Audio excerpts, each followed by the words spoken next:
Isso foi uma comédia escrita pelo autor Martins Pena, no ano de 1845, e reapresentada pela primeira vez em agosto do mesmo ano, no Teatro São Pedro, no Rio de Janeiro. E especula-se que esse seja um dos textos mais bem escritos dele, uma das comédias mais bem produzidas dele, porque o Martins ele escrevia comédias. E aí a que mais se sobressaiu de todas as comédias que ele escreveu, uma das que ele, na verdade, foi essa, né? Ele até tentou se aventurar por outros caminhos, por exemplo, ele escreveu alguns melodramas, só que aí ele viu que ele acabou não sendo tão bem sucedido nisso, porque ele viu que o forte dele mesmo era a comédia. As comédias que ele escrevia eram as que eram mais bem aceitas pelo público. E estruturalmente, a peça é dividida em 3 atos. Justamente essa divisão ela existe porque logo no ato primeiro a gente tem uma definição e apresentação bem clara dos personagens, né, das personalidades deles e tal, para que nos 2 atos seguintes a gente veja mais o desenrolar do enredo. E na breve sinopse, a peça ela gira em torno do personagem Ambrósio, que se casa com uma viúva rica, Florência, por conveniência, né? Porque, na verdade, ele não amava ela. Ele tinha planos para com ela. Ele queria ficar com a fortuna dela. E ele se aproveitou de um momento que ela estava de luta e tal, da perda do marido. E aí ele se casou com ela, né? E aí ele tem planos para Florência. Ele quer, quando ela morrer, ele quer ficar com a fortuna dela. E para isso, ele precisa também fazer outras articulações para que isso saia como ele planejou, porque o casal ele tem 2 filhos, o menor Juca e a mais jovem Emília. E como na época tinha a questão do dote, e uma vez que depois que esses filhos crescessem, chegassem a época deles se casarem, e quando isso algum dia viesse a acontecer, esse dote teria que ser pago, Ambrósio queria evitar isso, né? Porque ele queria manter a fortuna de Florença intacta. Só que aí ele vai conduzindo os planos dele até onde dá, né? Ele consegue convencer a esposa a colocar o menor Juca no convento, e aí ele também consegue convencer Emília a ter o mesmo destino, e aí ele vai conseguindo. Só que aí tem uma outra pessoa que está no convento, que é o Carlos. Ele está lá a fim de iniciar o noviciado, só que contra a vontade dele, né? Porque segundo ele tinha a vocação de ser militar e tal. E aí ele está sob tutoria do casal, ele não é filho biológico do casal. Ele está sob tutoria. Só que Ambrósio se vê ameaçado em seus planos quando Carlos ele foge do convento a fim de seguir a vocação que ele achava que tinha que seguir e se casar com a filha do casal, a prima, Emília. E aí já é o primeiro desfalque dos planos de Ambrósio, né? Ele se vê nesse impasse porque Carlos ele foge, ele chega na casa e aí ele confronta todo mundo. Ele tenta se aproximar de Emília, ele propõe que eles fujam, só que a Emília tá no conforto dela, e aí, mesmo amando Carlos, ela acha uma coisa muito perigosa, muito uma coisa de outro mundo, assim, ela acaba não querendo fugir com ele.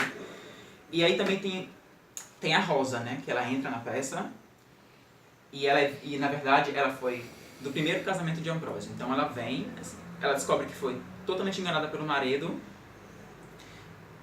Pode passar.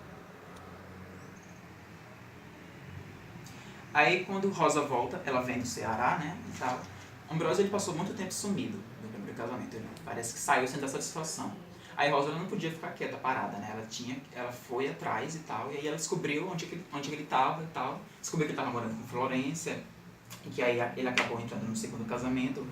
E aí na época como na época não tinha divórcio, né, eu acredito que foi por isso que Ambrósio ele não se separou de Rosa, né. Continuou casado com ela e mesmo assim conseguiu casar-se também com Florência.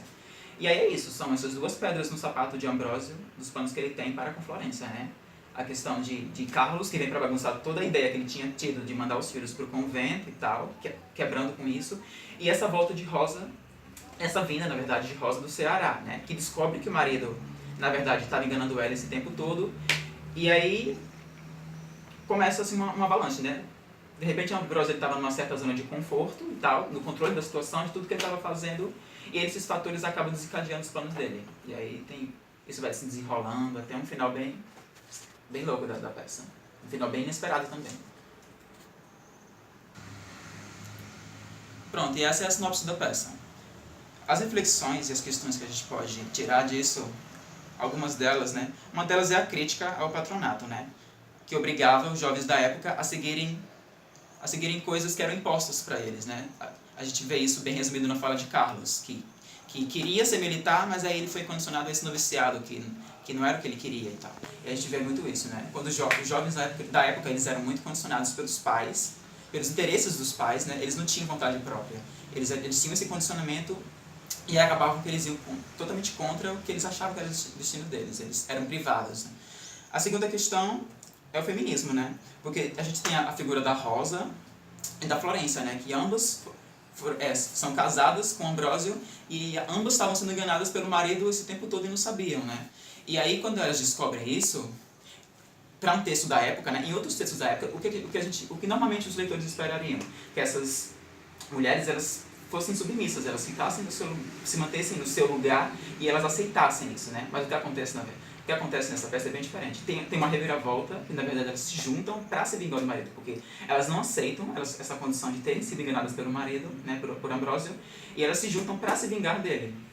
Né? E uma outra questão é a falta de ética por parte da igreja, né? A gente vê que na peça tinha a questão do convento e tal, que Carlos fugiu, né? E aí tinha essas coisas que aconteciam, e esses padres, eles iam atrás do Carlos e tal, não conseguiam capturar ele, tudo mais. E isso gerava muitas coisas, né? Muitos burburinhos e tal.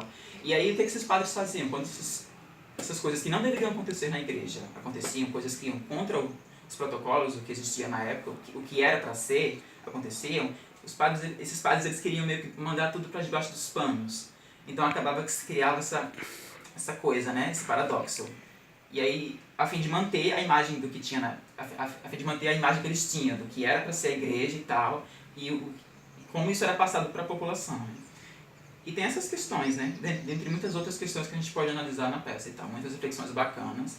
É uma peça, assim, que, embora tenha sido escrita em 1845, a gente pode ver que ela é muito atual, se a gente for pegar, né, e destrinchar mais, em diversos sentidos. E é uma peça muito interessante, sim.